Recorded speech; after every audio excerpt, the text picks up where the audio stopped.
isang batang lalaki na ang pangalan ay Timmy na sobrang mahiyain at may ligaya sa kanyang malikhain na imahinasyon. Isang araw, bumisita siya sa kanyang pinsan na si Sarah sa kanayunan.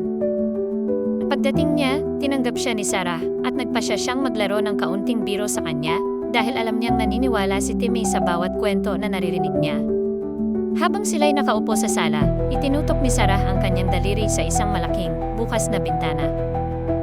Sinabi niya kay Timmy ang isang nakakatakot na kwento tungkol sa kung paano umalis ang kanyang pamilya tuwing hapon para maglakad, ngunit hindi na bumabalik dahil sa misteryosong pagkawala nila sa hamog. Gayunpaman, sinabi niya na laging bumabalik ang mga ito sa pamamagitan ng bukas na bintana sa anibersaryo ng kanilang pagkawala, tulad ng araw na yon. Napalaki ang mga mata ni Timmy sa takot habang tinitingnan ang bintana, inaasahan ang paglitaw ng mga multo sa anumang sandali. Napakatakot niya kaya't hindi siya nakapagsalita.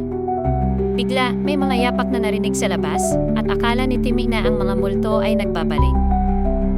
Naghahanda siyang tumakbo, ngunit sa kanyang pagkagulat, si Sarah na ang kanyang pamilya ay bumabalik mula sa kanilang karaniwang paglalakad.